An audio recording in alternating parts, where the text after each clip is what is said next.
This is Let's Talk Business with your host, Marc Ebinger. Now, here's Marc.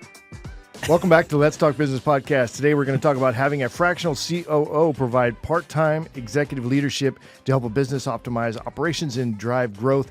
What that means basically is to have somebody come in who knows what they're doing operationally and make sure they can kind of implement some real strategy within your business that drives growth.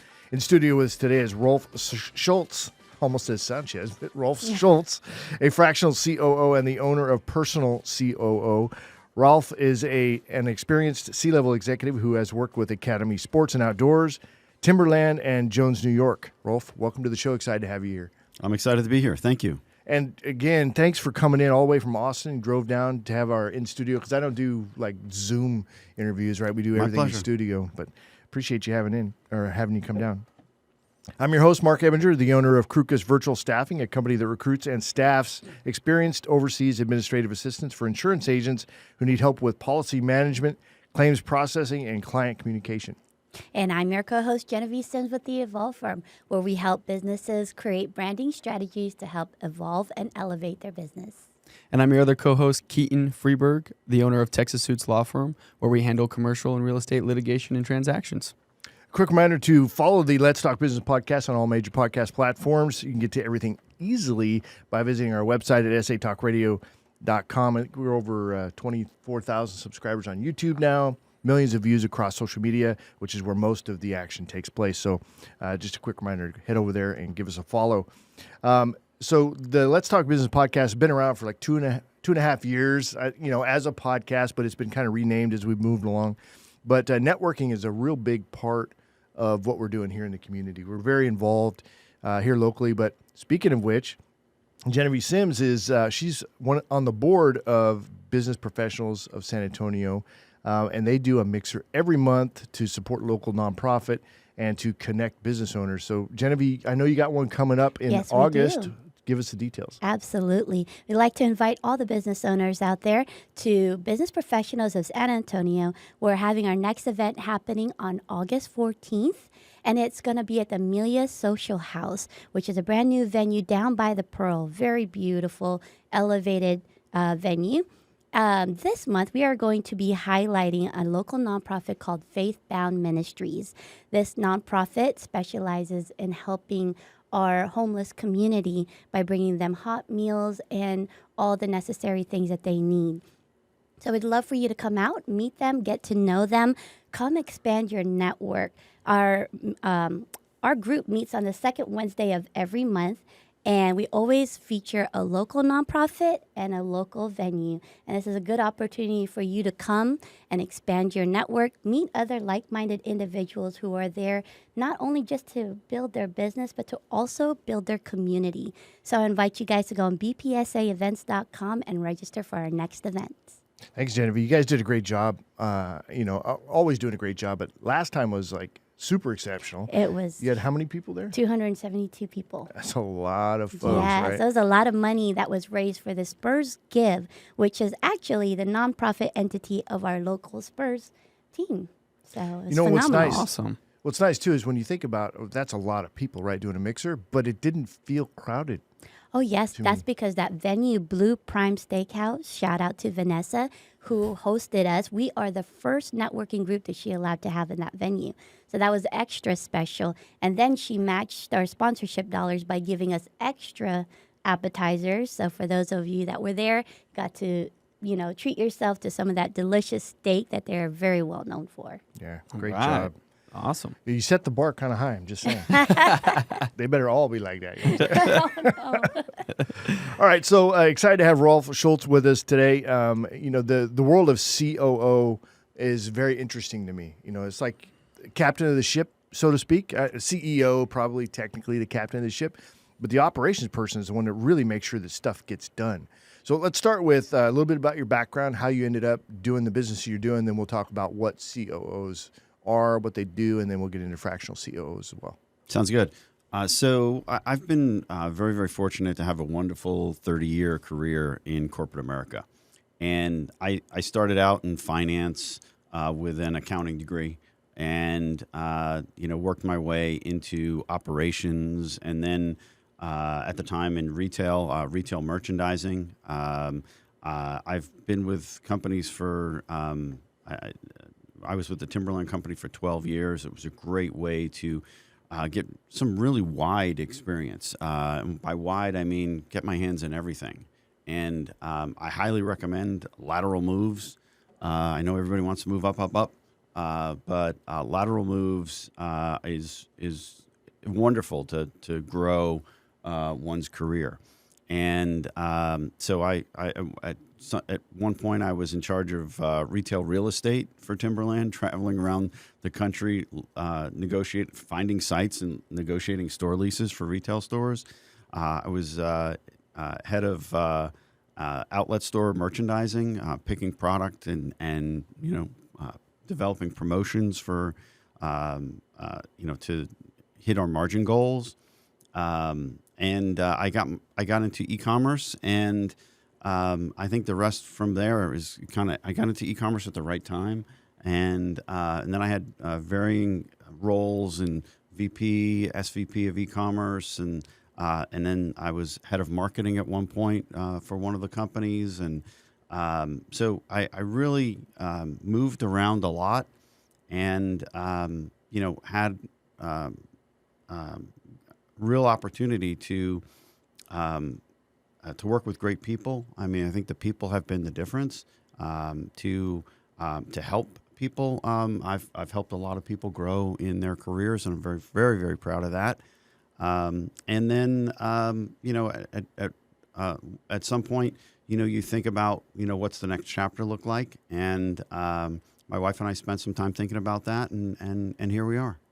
Just decided to go ahead and start a business on it. Well, at least we know you got the operational side of it down. But so what is a COO? What's their primary function within a business? Yeah, so COO has a lot of range. So COO can mean a lot of different things in a lot of different companies.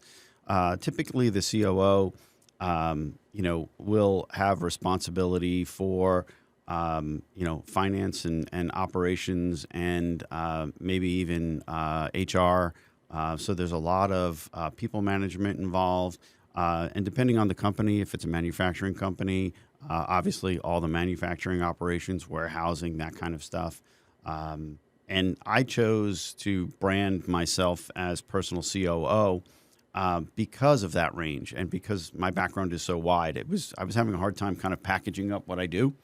And I also looked at the landscape of consultants out there and tried to figure out, okay, where do I fit in and how do, and I'm still, to be honest, I'm still kind of, rounding out some of the rough edges because it is difficult to kind of go to market with yourself.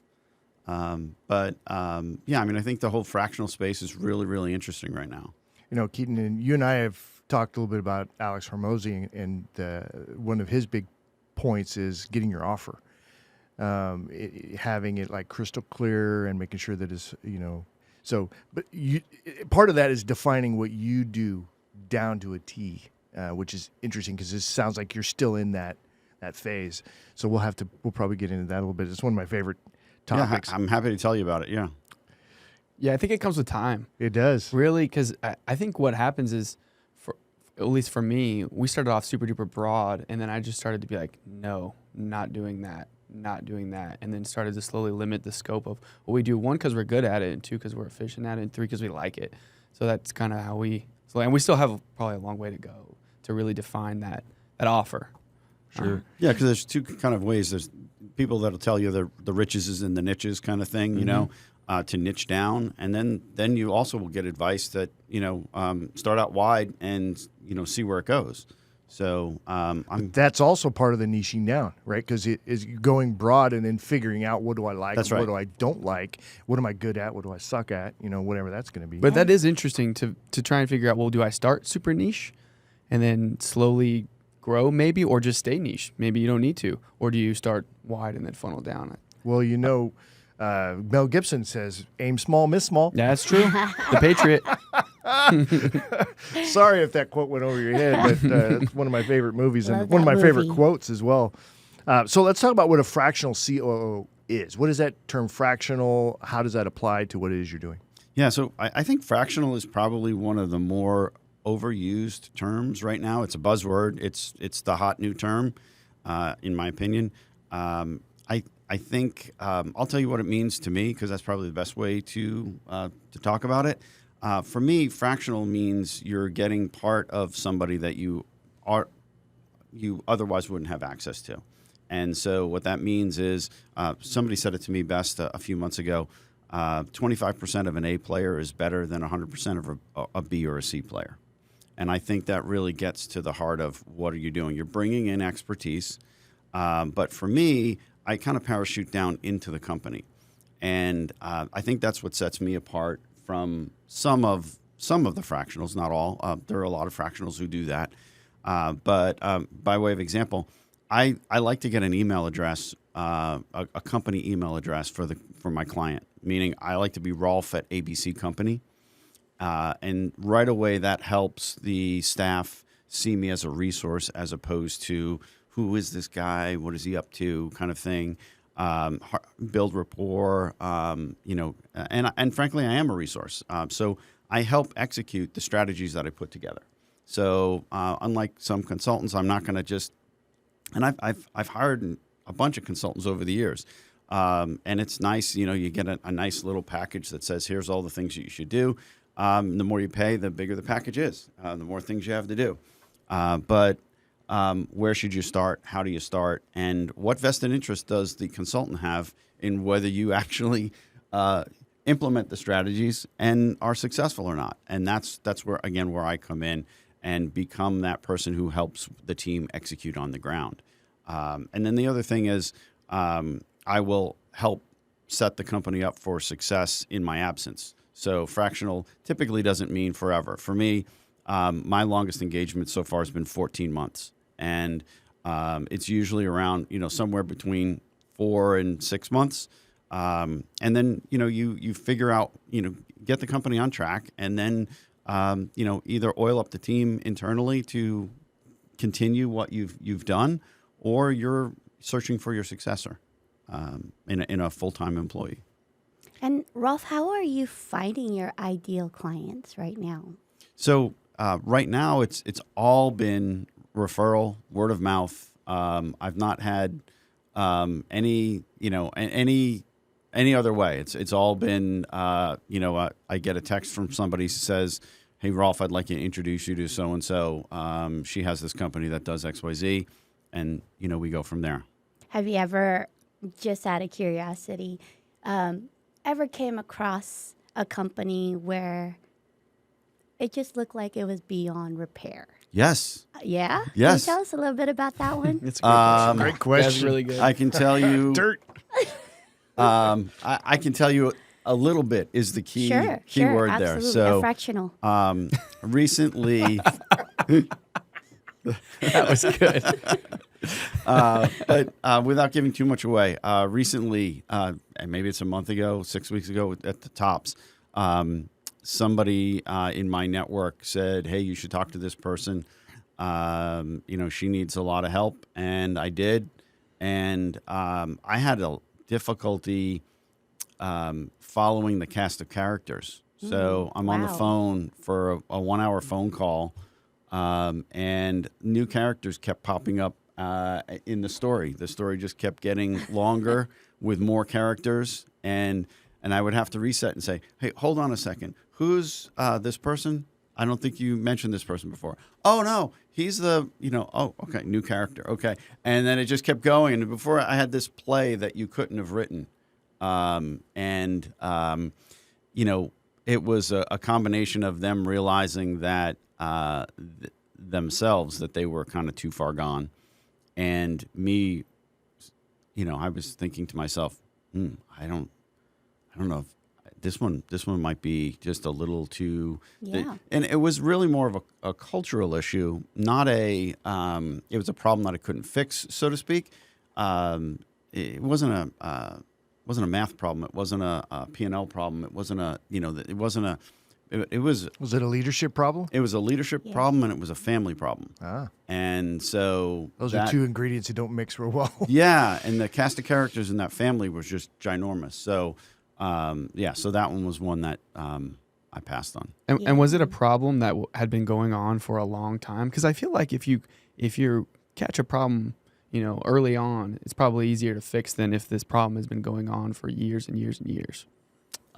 This one had been going on for quite some time. Okay.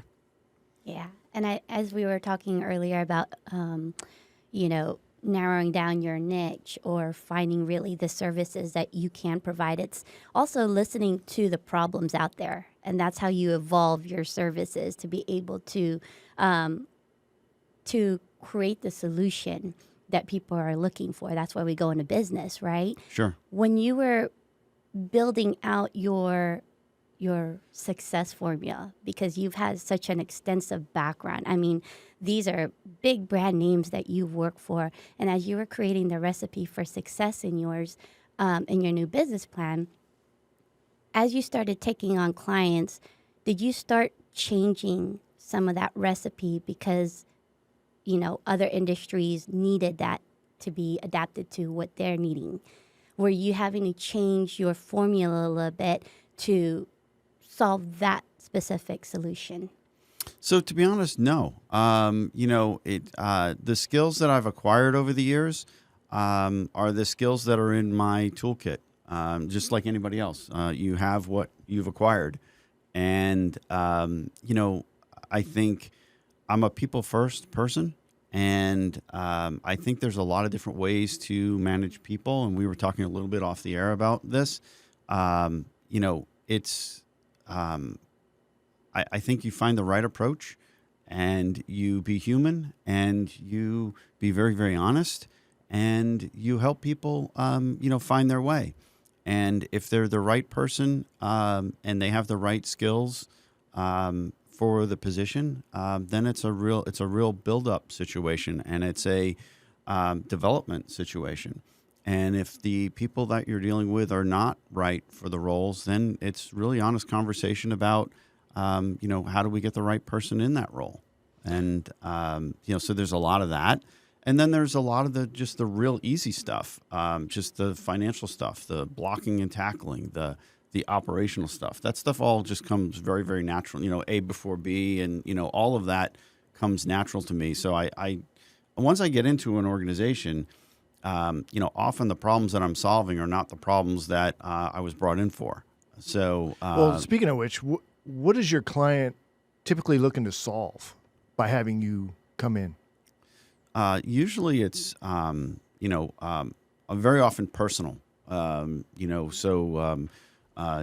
personal issues that not spending enough time with family, or my kids are growing, and, I can't believe I turned around and they've grown, and, I've been putting too much into the business and not enough into my personal life, or, my cash flow has been an issue, and, I'm up to my eyeballs in debt, and how do we fix this? And so, but very often it's related back to their personal life. Even the up to my eyeballs in debt is really it's not so much the money, it's how it's affecting my family.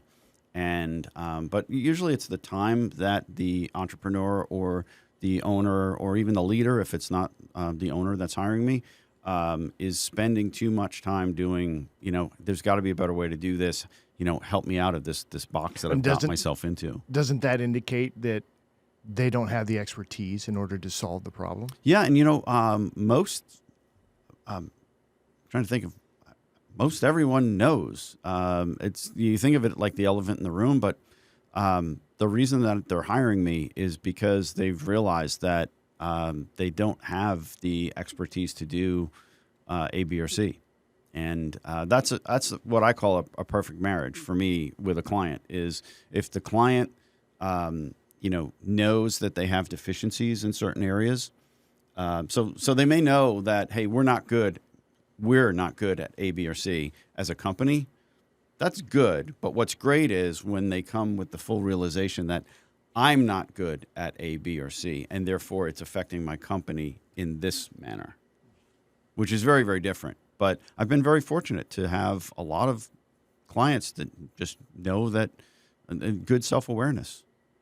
it speeds things up. It's so much faster to come in. Right. And a with business that. owner can just take a look around at their business and go, well, obviously. I mean, if they could take a real good look, but sometimes they have to get to the point you're talking about where the family's stressed, their finances are stressed, their employees are stressed. That's right. To realize, okay, my soup doesn't taste good kind of a thing. I don't know what I'm doing. So I just made up that analogy. It's like, I don't know. I'm trying to see if I've heard that before. I think that's good. Sure. I think that's good. I don't know. I like Taste the it. soup as you move along. I don't know. Don't wait till the end. So why would a business owner hire a fractional COO rather than bringing on a full-time COO? Yeah. So number one, you get that expertise. You're gonna get some work out of the fractional on day one. So you've got less ramp up time.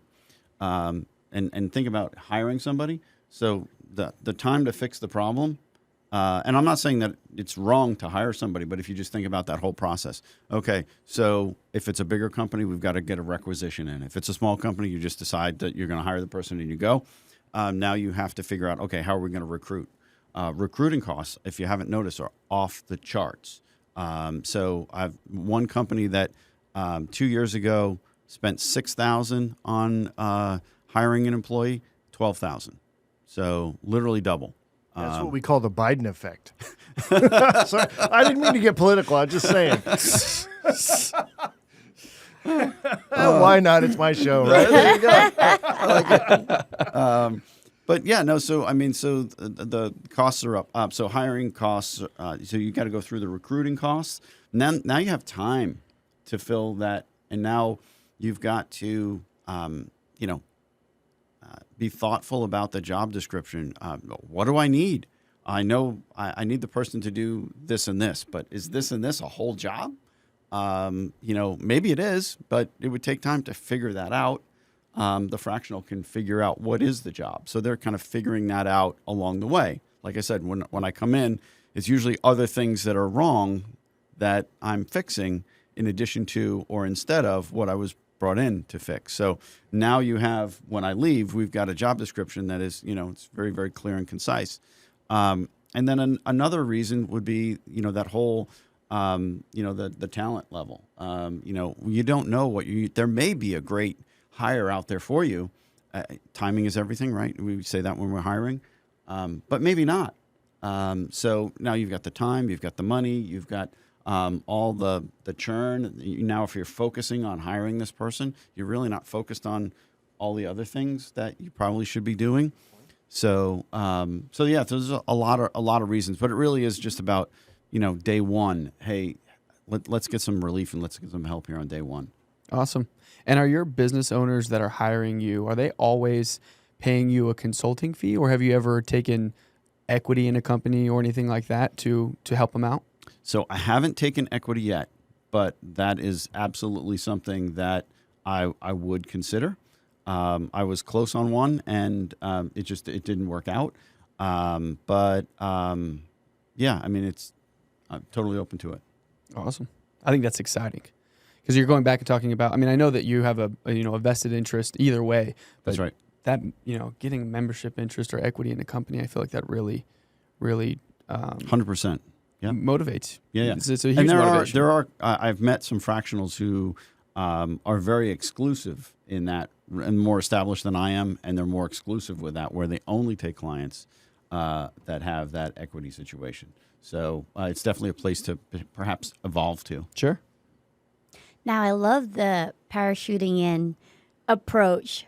I think that's very powerful, especially, having an outside perspective, someone who's coming in with so much experience behind their belt.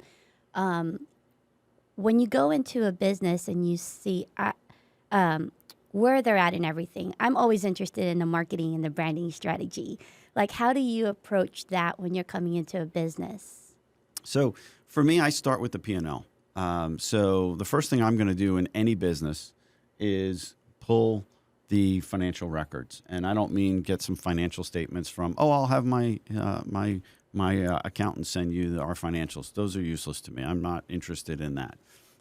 What I'm interested in is access to the actual accounting data from the accounting system, often QuickBooks, but it can be other things as well.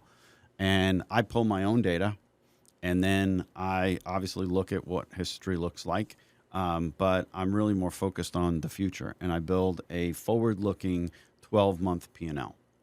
And you say, well, how could you build a forward-looking P&L?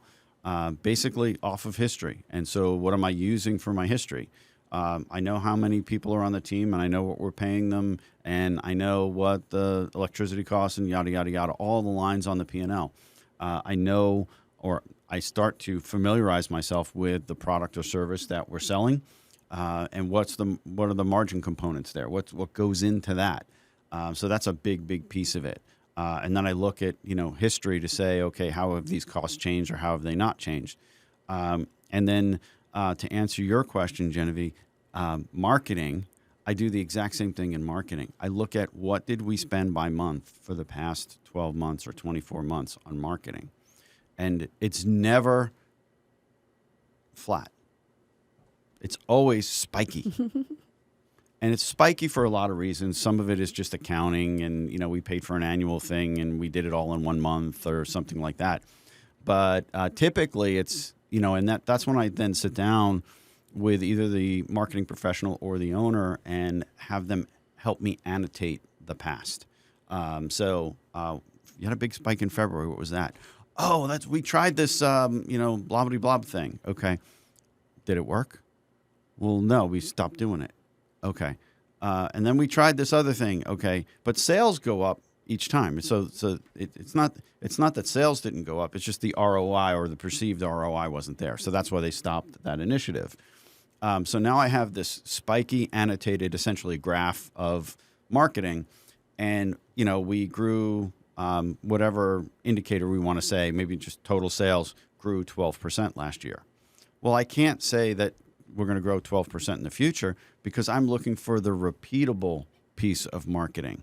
And so I have to dig a little bit deeper and I have to take out all those spikes because, again, sales happened. We just overpaid for them or they think they overpaid for them. They may or may not. I don't know. I'm not going to try to interrogate that right off the bat. I'm just trying to figure out what's the repeatable part of marketing that we have. What does our sales process look like?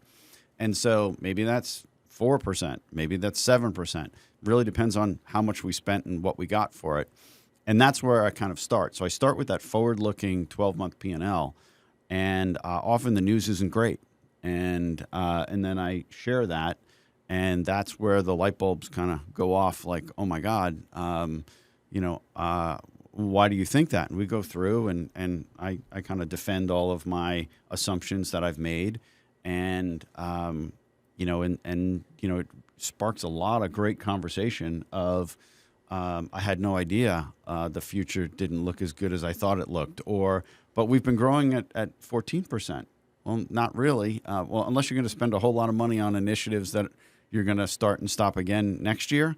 And so that's where I would probably bring in somebody like you, Jenevy, to kind of, if I identify that it's a marketing issue, I'm going to bring in a marketing expert. Not to say that I wouldn't tweak things on my own. I will. I do have some marketing background. I wouldn't consider myself a marketing expert, but I do have marketing background, and I'm very comfortable with marketing. But I will bring in other expertise as needed. But that's the beauty of hiring someone like me who can kind of have a little bit of range and kind of figure out, okay, what is the most important thing that we need to fix right now? And then when that's fixed or well on its way, what's the next most important thing to fix? And I can, I can do a lot of things on my own, but I do like to bring in other professionals. It's like triage. You're going to triage for sure. the patient. That's right. Figure out what's going on. Very much so. And I imagine it depends on the size of the company you're working with too, right? If you're going into a smaller company, I imagine you would probably be more hands-on in the marketing or whatever A is on that list. You're absolutely right, Keaton. I definitely am a roll my sleeves up kind of person. I got into doing what I'm doing because that's what I like to do. I'm fortunate enough to be in a position where I can do things that I like to do.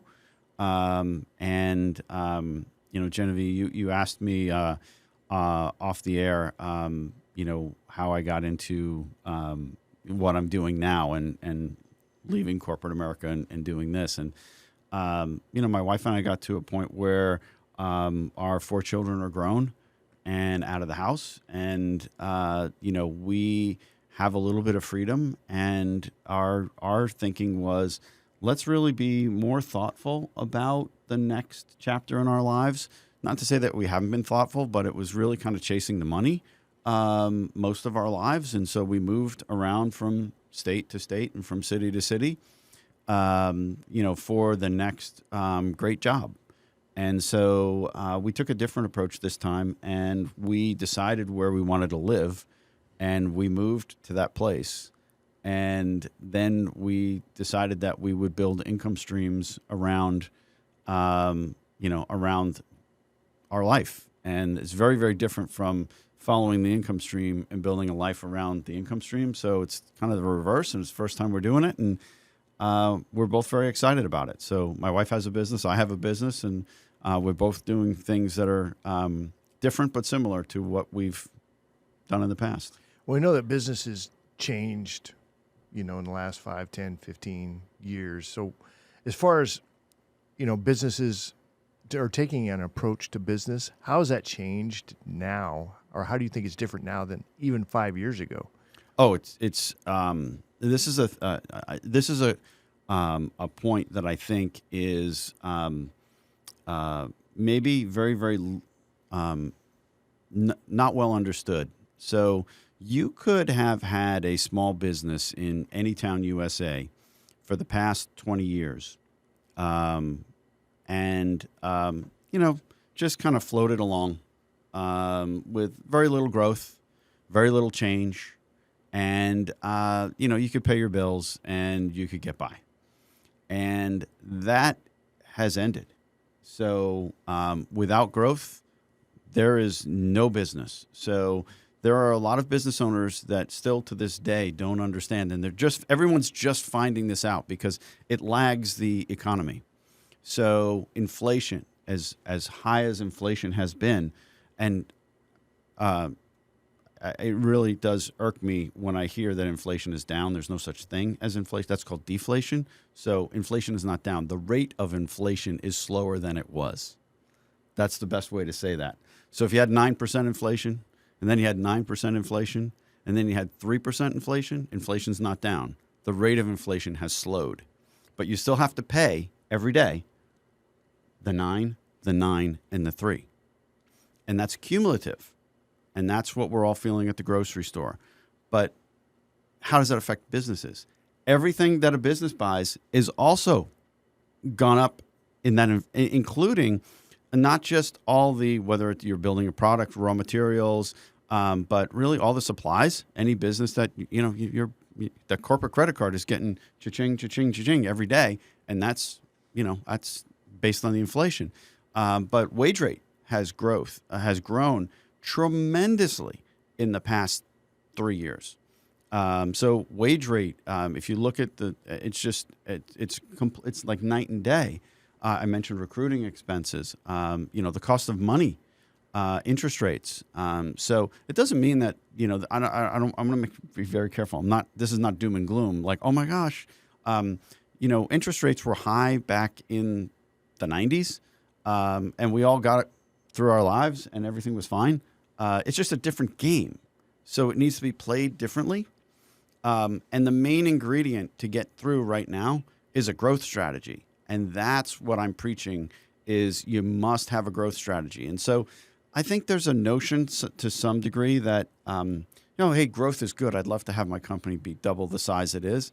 But I'm okay where I am. No, if you're not growing, 15%, you're not going to make it. Your employees are going to leave you if you don't keep up with wage growth. You're going to be surprised by at the end of the year by, oh my gosh, I can't believe how this material costs this much, and why are we spending so much on this? That's too late. That's that's way too late at that point. So, what are your thoughts on? Of course, I'm in the virtual staffing business, and outsourcing overseas is a thing because, to your point on wage. The wages are going up in the United States. So remote working either within the United States gives you a greater talent pool, right? Because there's more people. Plus, you probably save a little bit of money on that. But when you go overseas, it's a whole different ball game you're playing because now it's a really global talent. So what are your thoughts on using global talent to fill in work that can be done remotely? Well, two things. One, I'm a huge fan of remote work. So let me just say, I think anybody who is categorically against, remote, you will come into the office is a dinosaur, and probably somebody who's not very good at leadership, the right kind of leadership, the inspiring kind of leadership. I think, it's really about managing the output and not the input. So, by that I mean, if you're managing inputs, you're managing 40 hours. Did you get 39 and a half hours or was that 40 hours? If you're focused on outputs, you're really focused on, hey, the team, we missed our deliverable this week. What happened? How are we going to course correct that and bring that back? We've got to bring that back in. So that's managing the outputs and just setting that, appropriately. So I'm a big fan of, especially in today's world, find the talent where you can and hire the talent. Could you imagine passing on a really talented person because they're in a different city?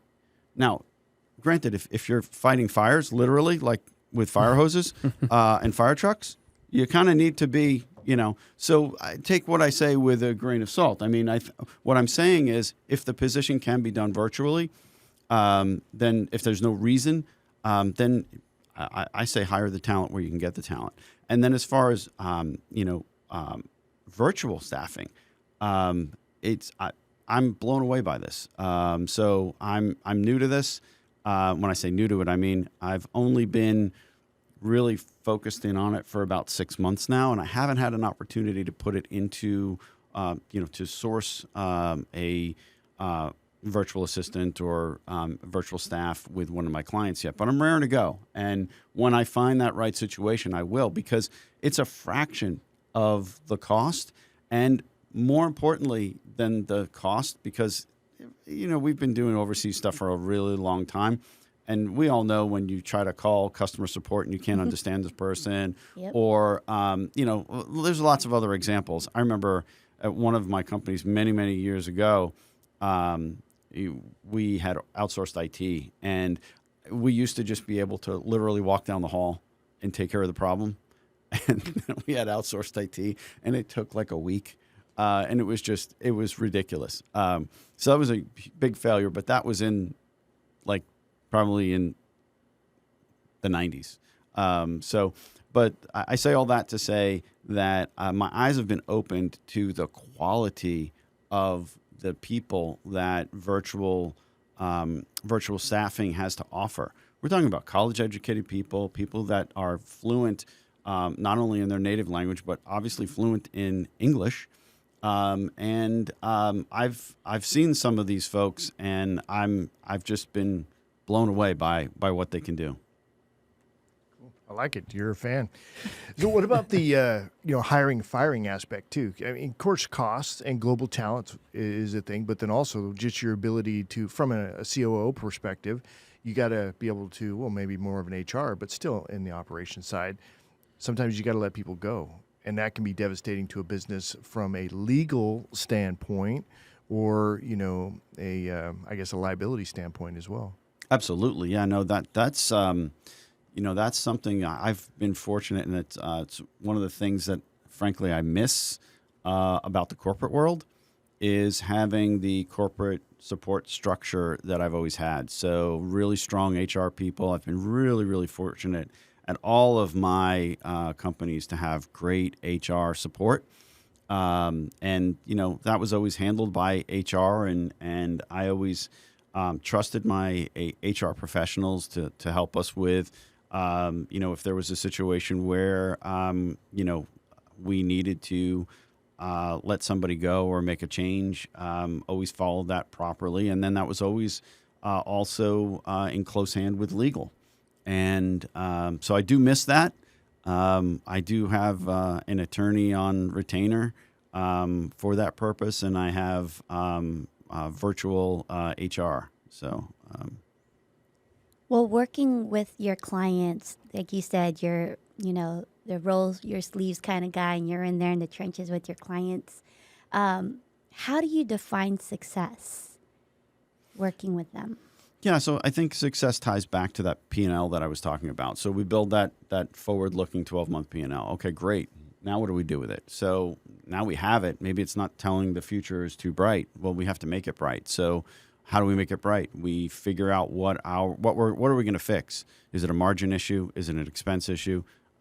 Most often it's a sales issue. So what are those opportunities to grow the business? And let's figure that out together. Do we need more customers, or do we have plenty of customers, but they're falling out of the funnel somewhere? So plenty of prospects, but they're not making it to customer. Or, are we missing the whole re-engagement side of after the sale? There could be a lot of different things that are going on, and we need to try to figure out what those are. Once we come up with those strategies, then we figure out, okay, how are we going to go after those? Okay, we're going to hire a third party to do X, Y, and Z. Okay, great. What do we reasonably think that's going to cost? And what do we think that's going to be in terms of key metrics, whether it's, whatever the metrics are that ultimately turn into revenue. And then, okay, who's going to manage that? And so if it's a third-party implementation and we don't have somebody internal to do that, I might manage that third-party implementation myself. Or I might mentor somebody inside who is a good candidate to do it, but maybe not ready to do so on their own. So I do a lot of employee mentoring. And so once we figure out what those growth initiatives are, then we need to literally write objectives. So we write the company objective. We are going to hire ABC company to do X, Y, and Z, and we expect that we are going to, so essentially build a business case. Then we have to hold ourselves accountable to that business case, because is the revenue going to come on day one when we give them the check? No. Okay, so somebody needs to figure that out. When is that revenue going to happen? Okay, so based on my belief in our conversations, it's going to take 6 months before we see revenue from this initiative. We're going to start it today. It's going to be a lot of hard work for the next 6 months, but we won't bear fruit. And then even when it does, it's going to phase in, right? So we layer that onto the plan, and then we do this again. And there could be multiple revenue initiatives. There could be an expense issue. It could be margin issue, whatever that is. People issues. We're going to figure that out. A lot of what I do is I look and see who is doing what within the company. So we might sometimes there are job descriptions, sometimes there aren't job descriptions. I like to kind of ignore the job descriptions if there are, and I like to try to figure out what everybody does without looking at the job descriptions. I like that. And it's often not even close. We might have Ted in sales who's doing maybe he's our highest paid employee, and he's doing a lot of low value tasks. You try to figure out, why is that? Why would Ted be doing these things? And turns out that maybe there's somebody in the office at the low level who has figured out that Ted's a nice guy, and if she just asks him, he will do that. She's pawned off 20% of her job on Ted. So these things happen, and they're very, very real. And I would, for anybody listening, try to look and see what your employees are doing. And I don't mean stand over them, but I literally sit down with them, have a conversation. What do they like? What do they not like? What's going well? What's not going well? How do we improve the business? So many of the answers are there. It's amazing. A lot of them are sitting there. I think having an end of day report, right, is a good thing. We do that with all of our staff.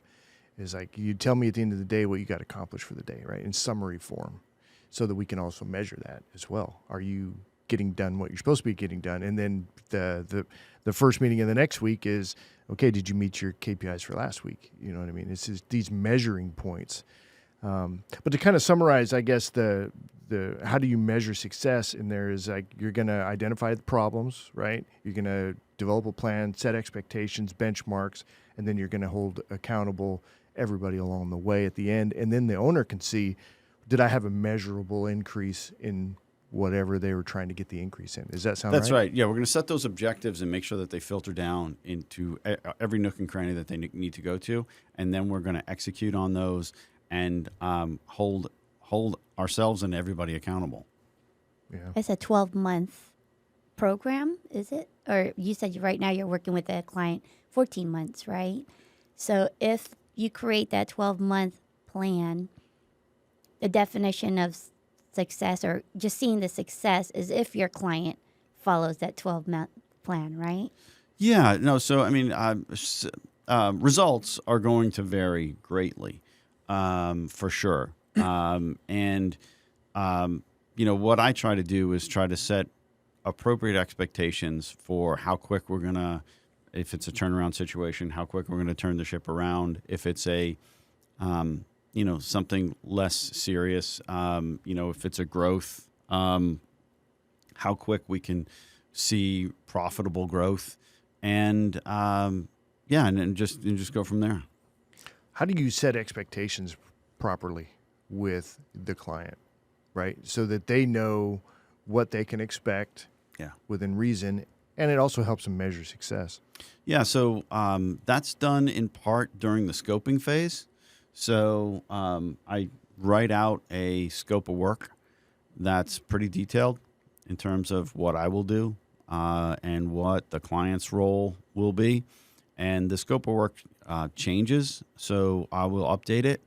So during the initial assessment phase, I typically find other things that I wasn't aware of. So think of it, we have a 1-hour phone call.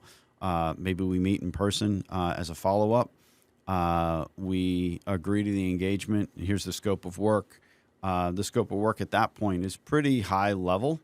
And then what I do is with my assessment, I redo the scope of work and set different expectations and more exacting expectations at that time. Do you ever have clients come in and say, you've created your scope of work, you're telling what your deliverables are. If you ever had them come in and say, look, I see A, B, C here, we don't want to do C. Yeah, so that's very common. Sometimes that's workable to move it around, and sometimes it's not.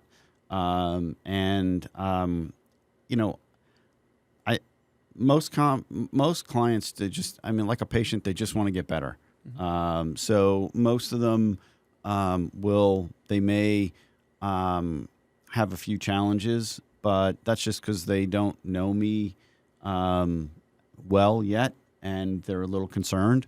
But once we get to know each other, it's it's like hiring a new employee. And you could be all excited about the employee on. I think we've all been there. You're excited about the employee on day one, and later, you're, what was I thinking? Or you continue to be ecstatic, and this person is the greatest thing ever, and you go on to great things with that new employee. How do you explain or illustrate to a business owner whose financial future isn't looking too bright that they need to bring on, that they need to add somebody to payroll in order to ultimately help their benefit? And I've already seen it. You've already conveyed a lot of the value, but how do you explain that initially in that initial conversation? That can be a tough one, and I think that's probably the biggest barrier to me getting involved and helping businesses that otherwise, wouldn't, that may not survive. I first off, I try to keep my pricing very, very reasonable. They're not hiring Bain or McKinsey. Although I do have, 30 years of experience, and, I'm pretty high on my experience. I realize that, they definitely do have a budget, and I try to manage, around that, so to speak. But it's really about convincing them that, I try to, in the initial conversation, I try to very, very quickly diagnose what I think might be going on at a very, very high level, and then try to, one, convince myself that it's fixable in that same phone call, and then convince the client that, the solution to their problem is within reach, and together we can make it happen. It really is a together thing, because I can't really do what I'm doing alone. I can't just go and I need support from the top. I can win over the employee base generally. I'm pretty confident in that, but I definitely need support from the top to make sure that everybody understands that these initiatives are important, and that they should be focusing on them. Yeah, and that they're supported. That's a big key thing. That's right. What type of software have you come across that really helps you implement these plans? So, it really depends. I mean, project management software, whatever project management software the company is using, I'm a little bit of a chameleon. I can kind of move into whatever they're using. The key is to try to figure out what is the company culture to begin with, from a software perspective, and I try to adapt myself to that. But as far as bringing in new things, I haven't, to be honest, I haven't brought in a lot of, I'm trying to think of an engagement where I brought in, well, it's not true. It's really more vendor relationships, trying to find the easy button on things that, I've used before that they're not using. And that's usually, for me, that's more about vendor relationships or outsourcing something that they're insourcing.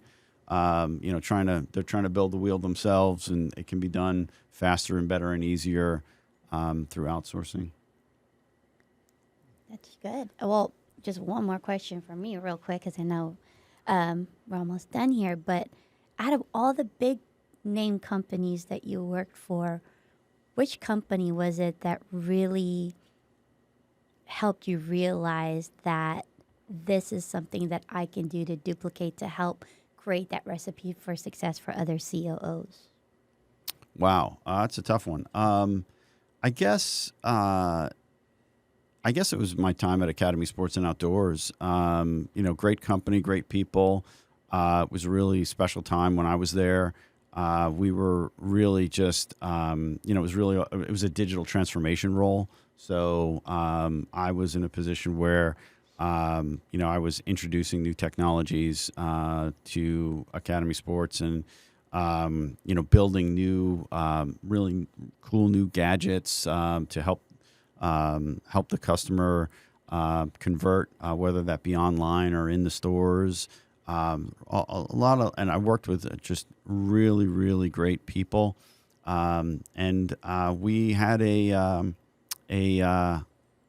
charter, so to speak, from the top to go build amazing things. And that's what we did. And, the company flourished. So probably there, I learned, as much as I brought to that company, I learned new skills there. So very, very thankful for that time, and for the people that I had the pleasure of working with, and the teams that I built while I was there. It was a great time. You talked a little bit earlier about trying to be aware of your cost. So how do you determine the cost of your COO services for a business? Yeah, so I have, as you might imagine, I have a spreadsheet that figures that out. So basically what I do is during the scoping session, I try to figure out how much time how much time I think I'm going to spend there. I don't share that with the client that says that I'm going to do X 0.5 hours per week or whatever. But for the client, it's all results-based. Here are the things and output. So here are the things we're going to build a financial plan. We're going to build this. We're going to build that. that's what the client sees. For me, I try to figure out to do those deliverables and to get those deliverables done right, how much of my time is that? And then once I figure that out, I multiply that out by an hourly rate that varies a little bit, to be honest, based on the client. You know, I have a heart, and you know, I end up doing, I don't want to say charity work, but you know, I definitely do sliding scale, you could call it, for people that really need the help, and especially if I think it's a get in and get out, meaning you know, I could be in, and in 3 months that could be done, and you know, I can help. I make a lot of change, so yeah, so I do a fixed rate per month, and sometimes there are add-ons that I might add on a review of this system, or an upgrade of this, or you know, building if you want me to build this, then it would be X thousand extra, or somebody else could do it, and I could mentor them within the retainer.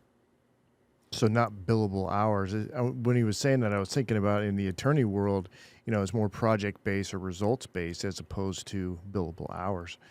You know, Keaton, I'm just curious what your thoughts in the attorney world. Is that even something is that done, or is that something you've thought about? Or? Well, I was trying to think of how you would. It could be done, I think, and I really like the idea of not really running away from the billable hour, but if you can really break down how much it's going to cost to get somebody to the end result and work backwards, kind of like what you're talking about here, I think it would be fantastic. You could give them the whole, you know, you can tell them exactly what you think it's going to be, and especially if you've done it time and time again, you probably have a better idea. There's just so many factors in, I think it's a little bit more controlled in the transactional world, but in the litigation world, there's so many factors that come into play that I've toyed with the idea of trying to somehow convert over to some flat fee model, and I'm sure you could do it. Maybe it's per document or per page. I don't know exactly how that would be, but I think it could be done. But it'd be hard. Yeah, especially when you know you have to go to court, and it's going to be a protracted thing, and you can't tell what the judge is going to do, or what you don't know how long you're going to be sitting there that day. Exactly. Yeah, maybe it's a flat fee with some carve outs. I mean, I do that too, where I have some exceptions. So. You know, if I have some language in my SOW that explains that, you know, if it's way bigger than we both thought, then, you know, I reserve the right to kind of come back. But it is a lot easier for the business owner, I believe, to sign up for something that's flat fee per month than it is to have what could be a blank check in their mind. So I try to ease everyone's mind with that. It's one thing that I can do. Listen, I often lose on that end because I spend more time. But you know, at the end of the day, happy client, and, you know, another win, and you move on, and you get better and stronger next time.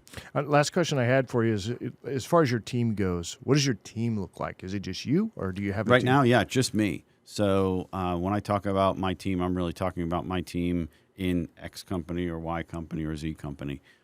So I am solopreneur for a personal COO right now. A lot to keep up with, I think. Do we have time for 2 more questions? Yeah, go for it. So earlier you talked about, and sorry, I'm going to switch gears a little bit. Sure. Are you done Mm-hmm. with that one? Okay. Earlier you were talking about winning over your employee base, or the employee base that you're coming into. Yeah. How do you do that? What's your tactics? So first off, I try to as quickly as I can demonstrate that I'm human. You know, what does that mean? That means that I'm me. I'm honest. I'm transparent. I'm fair. I'm not kind of trying to come in to bully anybody or scare anybody. In fact, I try to do the exact opposite of that, which is try to just, you know, make that transition as easy as possible. Be friendly, and be a resource. So if I can give them something, that might be mentoring somebody, that might be showing somebody how to do something faster, better, easier, that they've been struggling with. There's a lot of different things that I can give. They're going to be more likely to accept me and want to work hard with me and for me on whatever initiative it is that I'm helping them execute. I think that having the owner also prep the staff, right, would be an important step. Endorse you. Hey, Rolf's going to come in. This is what he's going to be doing. Make sure you're cooperative, blah, blah, blah, blah, blah, that Sure, kind of thing. 100%. Yeah. Do you typically have a desk in the office, or? I have at different times. So this is my third time being a consultant. I didn't mention that, but at different points in my career where one position had ended in between another one, I worked as a consultant. So I worked for a consulting firm in the past. Did a year in 2016, and I traveled the country. And for some of those companies, I did have a desk and actually sat there at times. And so it was It was like a hybrid role. Sure. Cool. That's good because you're accessible, right? They're going to come down the hallway. Oh, and it's great to have coffee with somebody and or eat lunch with them, which is that's definitely being there is valuable. All those things I said about being virtual before, being there definitely has a value. But you can find ways around that. If I have a client in Pennsylvania, for example, and I do, I've never met face to face with her or any of her employees, but we Zoom all the time. So I'm sure you have these relationships where you've met somebody only through Zoom. And for sure, I got a whole staff like that. Yeah, well, there you go. But you can. I mean, it's different. It's an interesting human experiment, right? Mm-hmm. It is different, but it's not impossible. So you're getting to know their employees, and that helps you put together the plan, which is very helpful. I think there's a lot of value to that versus just listening to the owner of the company tell you what they think is wrong, but you're actually getting in there and doing your research to help put together a plan that actually, will meet the expectations. I think that's very valuable. Thank you. Yeah, I think that is my differentiator. Is it's me? You get me, and you're not going to get a report that says here you go. You get actually me saying here are the things that I think we should work on, and here's the time frame that I think we should work on them, and here's the results I think we'll get. Do you have a testimonial database yet? I've started. Some of my clients have been super small, and I shied away from putting them on my website. But I've got a couple up on the website that were the clients that are kind of right in my wheelhouse, or at least in my targeted wheelhouse, and where I've had real big impact. What is your targeted? That was actually my next question. What is your targeted wheelhouse? How large is your ideal client's business? Yeah, so first off, I'm willing to help anybody. As I'm building my my consultancy. So I preface everything with that, but 2 to 10 million is ideal. That's where I've had kind of my most success as a consultant. Although, in the past, in 2016, I was consulting for, it was a $1 billion company. So, there's a lot that I could do, but going back to our conversation before about kind of figuring out where you are, right now I'm focused on the 2 to 10 million group, and that I think that's a, so is everybody else, right? I think that's the common answer, but those are companies that they've already built something and they've already had success. I think that's an important ingredient, is that I want to work with people who have had success in some way, shape, or form, however they define success. It doesn't always have to be monetary. It could be I built this and look how big it's grown, or what have you. And then have started to, the bloom has come off the rose a little bit, and they realize that maybe there's got to be a better way. Yeah, I've heard that 3 million is what we've heard, again, back to the Hormozy thing, but people kind of get stuck around that. that 3 million mark, and they're for varying reasons. They need help with scaling or their systems, processes, and so forth. So yeah, that sounds like a good time to be coming in. People are going to be getting a little bit foggy on what they should be doing, and you provide that clarity, which I think is really cool.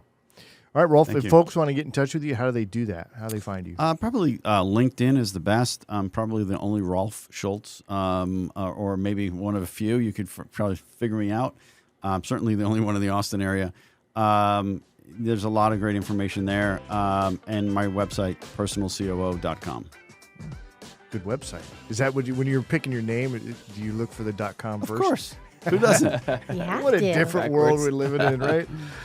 All right, thanks, Rolf. I appreciate you coming in. As we wrap up the show, a quick reminder, check out our latest podcast and catch video version of the show anytime by visiting our website at satalkradio.com. That's going to be it for this one. You guys have a great week. We'll see you on the next one.